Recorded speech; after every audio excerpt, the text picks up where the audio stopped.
Il était une fois, dans un petit village niché entre des collines verdoyantes, une communauté de gens simples mais unis. Chaque année, ils organisaient une grande fête pour célébrer les récoltes.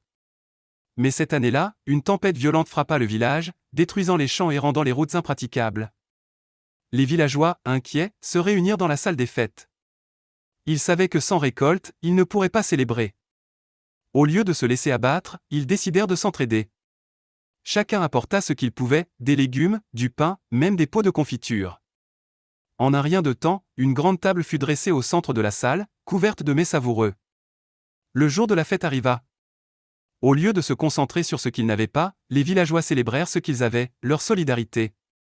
Ils dansèrent, chantèrent et partagèrent des histoires autour de la table. Même ceux qui avaient perdu beaucoup trouvèrent la force de sourire, soutenus par la chaleur de leurs voisins. À la fin de la fête, le vieux sage du village prit la parole.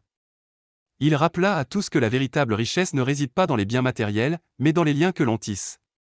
Cette année, ils avaient peut-être perdu des récoltes, mais ils avaient gagné en solidarité et en amitié. Les villageois se regardèrent, conscients qu'ensemble, ils pouvaient surmonter n'importe quelle tempête. Cette fête, bien qu'imparfaite, devint un symbole de leur force collective, un rappel que la solidarité est la clé pour surmonter les épreuves. Et chaque année suivante, au lieu d'un simple repas, ils célébrèrent leur union, transformant une catastrophe en une merveilleuse tradition de partage et de soutien. Après la fête de solidarité, les villageois décidèrent d'instaurer une nouvelle tradition qu'ils appelèrent la semaine du partage. Chaque année, une semaine avant la fête des récoltes, ils se réuniraient pour préparer un grand repas communautaire. Durant cette semaine, chacun était invité à apporter des ingrédients de chez soi, qu'ils aient été cultivés dans leur jardin ou achetés au marché.